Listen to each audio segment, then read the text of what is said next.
Pues lo prometido es deuda. Les dije que les iba a platicar de esas historias de éxito que me encanta ser testigo de ellas. En la pasada historia les contaba de Cristi. Ahora toca el turno de Marco. Les platico, dentro de mi experiencia he estado en el área notarial, he estado en unidad de evaluación y he estado en una constructora. Pero casi siempre no me quedo con ese trabajo y ya. Siempre ando buscando hacer cosas diferentes que me mantengan ocupada, entre otras cosas. Pues bien, mientras estuve trabajando en la constructora, yo trabajaba de lunes a viernes. Entonces, sábados y domingos yo buscaba dar cursos presenciales. Esta clase de cursos en temas inmobiliarios, en temas de asesorías de avalúos, en temas de asesorías legales, entre otras cosas. Pero bueno, el caso es que mientras trabajé en la constructora, yo estaba en el área de titulación. Titulación es el área que se encarga de hacer la coordinación entre la institución que otorgó el crédito y nosotros como constructora y el cliente. Es decir, titulación se ponía de acuerdo con el banco o con Infonavit o quien hubiera otorgado el crédito para entregar la documentación necesaria de la casa y del cliente, en este caso el acreditado, para que pudiera llegar a la formalización de la compraventa que termina en una escritura. En fin, hay una serie de trámites que se hacen, igual en algún momento o incluso en el mismo curso, si es que algún día les toca pasearse por mi curso, van a poder comprender a qué me refiero con este trámite. Pero en pocas palabras, titulación hacía la mancuerna para que el crédito se pudiera firmar y entonces se pudiera la constructora obtener el dinero producto del crédito, que en todo caso era el precio de la operación. Entonces hacía diferente tipo de trámites y obviamente la constructora tenía un área de ventas. Les platico que en ese entonces estaba yo destinada a escriturar viviendas de nivel residencial, medio residencial, porque se dividen por diferentes segmentos, pero en aquel momento estaba en el medio residencial. Y teníamos un grupo de ventas, en aquel entonces creo que eran como 8 asesores, un gerente de ventas y luego yo por el área de titulación. Pues bueno, en aquel entonces Marco estaba trabajando con nosotros. Marco, en aquel entonces, era un señor de 54 años que había dedicado toda su vida a vender. Vendía seguros, vendía carros, vendía muebles, vendió muchas clases de cosas. Él siempre platicaba con mucho orgullo que lo que más le había gustado vender habían sido los seguros. Seguros de vida, de daños, etcétera. Pero bueno, cuando él llega con nosotros, pues ya a los 54 años, realmente él ya estaba muy cerca de jubilarse. Y él decía que no se quería quedar con las ganas de vender casas. Obviamente era muy bueno vendiendo. El tema con Marco es que a sus 54 años le costaba mucho trabajo utilizar las herramientas de tecnología, es decir, la computadora para fines de hacer simulaciones de crédito, porque parte de las obligaciones de todos los asesores, incluso hasta ahorita, es eso, asesorarte en los diferentes tipos de crédito que existen en el mercado para que de acuerdo a tus necesidades y posibilidades puedas adquirir uno u otro en base a la asesoría que te da un asesor de ventas. Pues bien, Marco en aquel entonces era tremendo para vender casas, realmente te enamoraba él de las casas. Además que la casa que estaba vendiendo, el desarrollo estaba muy cerca de donde él vivía, entonces él le encontraba maravillosas ventajas a ese desarrollo, que en su momento sí las tenía, déjenme decirles. Pero bueno, el tema es que Marco hizo una alianza con su gerente de ventas porque el gerente le gustó mucho la forma de vender de Marco. Entonces hicieron una alianza donde el gerente le dijo: mira Marco, tú enamórame al cliente de la casa y yo me encargo de darle la asesoría de crédito. Entonces Marco efectivamente enamoraba a los clientes y luego se sentaba y escuchaba la explicación. Pero en una charla que tuvimos en alguna comida, recuerdo, salió el tema que yo daba estos cursos y explicaba por qué daba los cursos. Entonces, en aquella ocasión, él me decía: oye, Yadi, ¿será posible que yo pueda tomar tu curso, pero sin necesidad de usar la computadora? Es decir, se puede tomar, pero sin que me obligues a usarla y que de todas formas me sirva. Y en aquel entonces le dije, mira, la respuesta corta es sí, Marco. Obviamente te ayuda mucho más que sepas utilizar la computadora para que manejes simuladores, tablas de Excel, entre otras cosas. Entonces, él me dijo que estaba dispuesto a pagar mi curso y recuerdo que en aquella ocasión le dije, vamos haciendo algo, no me pagues el curso, vente conmigo, tómalo, no es necesario que me lo pagues porque capaz si lo pagas y te quedas con el mal sabor de boca de me mentiste, si lo necesitaba. Entonces vamos haciéndolo así, tómalo, si te sirve genial y si no te sirve, pues bueno, no invertiste nada. Así lo hizo, lo tomó. Igual que Cristi, me encantó porque Marco hacía muchas preguntas, pero él con lápiz y papel anotaba muchas cosas y a mí me intrigaba mucho ver qué anotaba. Pero bueno, yo estaba impartiendo el curso, no me podía ir a ver qué estaba anotando, ¿verdad? Pero bueno, el tema es que salió maravillado con su montón de hojitas que había anotado y me dijo, tengo una gran idea, me voy a comprar una casa de las que vendo. Y yo, caray, ¿te vas a comprar una casa? Sí, me voy a comprar una casa. Y yo, ok, ¿ya analizaste los créditos? Sí, ya los analicé y por eso decidí que me voy a comprar una casa. Oye, Marco, ¿pero que no tú tienes una casa? Sí, tengo una casa, pero en esta ocasión quiero hacer un negocio, entonces me voy a comprar una casa. Y yo, ok, pues resulta que cuando le pregunto, a ver, platícame, ¿por qué te vas a comprar una casa si ya tienes una? Pues me dijo que había descubierto que podía ser un buen negocio para él invertir en una casa. Es bien sabido por todos que las casas o los bienes inmuebles en general, terrenos, casas, locales, etcétera, cada año ganan valor y sobre todo si se encuentran en una zona donde la plusvalía está creciendo. Pero bueno, el tema es que él ya había analizado todo eso y los esquemas de financiamiento que existían. Y me dijo, Yadira, voy a conseguirme dos socios que quieran entrarle conmigo al riesgo. Y yo, ok, y platícame, ¿cuál es el crédito que te gustó? Va a ser un crédito hipotecario tradicional con un banco, me dijo. Y yo, ok, ya viste el precio de la casa, ya sabes, ya conoces el valor avalúo porque las vendemos y los has visto los avalúos. Entonces, ahora después del curso ya sabes cuánto de ingreso tienes que demostrar, que pues la verdad vendes muy bien, entonces el ingreso perfectamente lo puedes demostrar.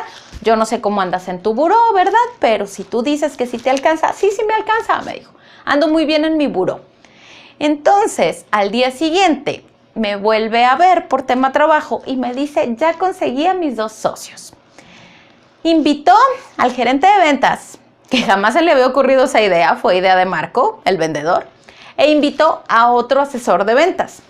Los tres hicieron el pacto, bueno, finalmente celebraron un contrato privado por ahí, donde Marco iba a solicitar el crédito para él.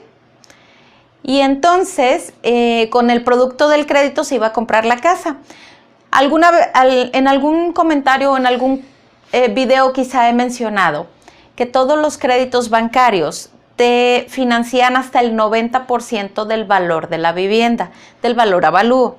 Entonces, te dejan un 10% para que tú lo des de enganche.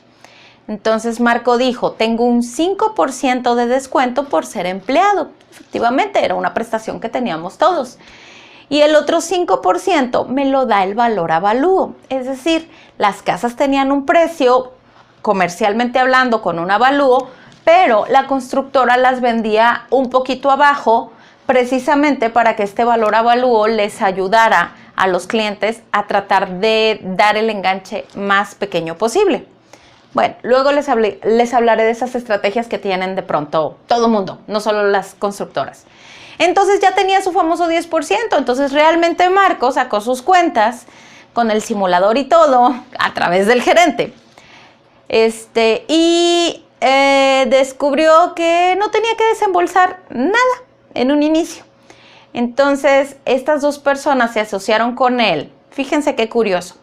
Se asociaron, ninguno iba a poner en un inicio para la escrituración. Entonces, la casa iba a quedar a nombre de Marco. Marco estaba casado por separación de bienes, entonces no le tocaba la mitad a su esposa, era una propiedad solamente de Marco. La casa se iba a hipotecar. Marco tenía en aquel entonces 54 años. En aquel entonces todavía los bancos te prestaban de tal forma que el plazo máximo de edad más plazo no pasara de los 75. Entonces estaba barriendo Marco para que le otorgaran el plazo de crédito más largo que tenían los bancos. ¿Para qué le ayudaba esto? Para que su mensualidad fuera más pequeña que si tomaba un crédito de 15 años. En fin, el tema es que tomó el crédito, se lo autorizaron y se compró su casa. Estaba a nombre de él, casado, separación de bienes, no intervenía la esposa. Y los dos socios eran para que Marco determinó que tenían que rentar la casa, pero que él calculaba que se iban a tardar no más de 3 meses en rentarla. Entonces, ahí es donde entraba la sociedad. Él les dijo a sus socios, 3 meses para conseguir rentar la casa. Si la conseguimos en menos, vamos a desembolsar menos. Si no, el primer mes lo pago yo, el segundo tú y el tercero tú. Y si la rentamos a los 2 meses, pues lo que hayamos invertido los primeros 2, lo dividimos entre los 3 y eso nos toca aportar a cada uno. Pues efectivamente se aplicaron y rentaron la casa al mes de que se las habían entregado. Entonces solamente tuvieron que pagar una mensualidad entre los 3 y estuvieron rentando la casa. ¿Qué pasaba con el producto de la renta de esta casa? Alcanzó, curiosamente, a que la renta quedara por encimita de la mensualidad que le quedó a Marco. Entonces, ese por encimita era lo que les quedaba de utilidad para repartirse entre los 3. Y además habían pactado que la renta de la casa la iban a estar subiendo cada año de acuerdo al índice de inflación que estuviera para el momento y para la zona en ese momento. También algo no me quedó a mí muy claro, pero creo que al final fue de las utilidades las repartimos entre los 3. Si se nos desocupa la casa en algún momento y no la podemos rentar, abonamos entre los 3. Y por ahí andaba Marco queriendo negociar con ellos, que eso dijo, ese va a ser mi plan B. El que ese producto de la renta lo mandaran a capital los primeros años para que pudieran terminar de pagarla antes. Y entonces ya tuvieran una casa que de alguna forma les ayudó a pagarse sola y que la pudieran luego vender y entonces el producto de la venta les quedaba a los 3 como ganancia usando el crédito de Marco, el más viejito de todos. Ojalá que no vea este video Marco para que no me llame y me regañe, pero es así, era el más viejito de todos. El gerente estaba como en los 35 años y el otro asesor andaba en los 40 y algo. Entonces Marco, de 54, mis respetos para él. Él vio en los esquemas de financiamiento una oportunidad para hacer negocio y buscó a los socios. Actualmente no sé, no he hablado con ellos recientemente porque finalmente me salí de la constructora, me dediqué a otras cosas y ya no supe en qué va ese crédito, no sé si ya lo habrá liquidado. No sé en qué terminó la sociedad. La verdad es que los meses que me tocó trabajar con ellos, impecablemente bien les fue. Estuvo rentada la casa, a quien se la rentaban no batallaba para pagarla y la casa pues ahorita ya está en una ubicación privilegiada dentro de la zona metropolitana, entonces su plusvalía aumentó, entonces la casa en automático pues también aumentó su valor. Esas son las oportunidades que de pronto no todos podemos ver. Y me cuento entre ellos porque pues finalmente yo trabajé también para esa constructora y fue Marco quien no utilizaba ni siquiera una computadora, ni siquiera un simulador de banco, pero sabía arrastrar muy bien el lápiz. Y él hizo sus cuentas así, hizo su análisis después del curso, después de entender los créditos que existían en el mercado y cómo se manejaban. Y pues colorín colorado, tuvo un final feliz hasta cuando yo lo dejé. Invirtió en una casa que a él le gustaba mucho. la vendía con todo el cariño del mundo porque le gustaba la distribución, le gustaba el precio, le gustaba la ubicación y él mismo conocía de la plusvalía que iba a tener esa casa en corto plazo por los proyectos que se estaban trabajando alrededor. En fin, esta es otra de esas historias que me llenan de gusto, sobre todo lo mucho que me aporta la gente que viene conmigo o que está a mi alrededor viviendo en este círculo inmobiliario y que me deja grandes aprendizajes que ahorita me encanta compartir con ustedes para que vean que no hay créditos malos y que las oportunidades tenemos que estar abiertos a percibirlas en cualquier momento. Con la información adecuada las vemos con más claridad. Muy bien, pues recuerden suscribirse a mi canal de YouTube, darle like a mi fanpage para que puedan seguir escuchando historias de éxito que poquito a poquito iré subiendo porque la verdad es que conozco muchas y de personas bien valiosas para mí. Y me va a dar mucho gusto que ustedes se queden con esa sensación tan agradable que es, vamos informándonos para encontrar las oportunidades adecuadas. Gracias y hasta el siguiente video.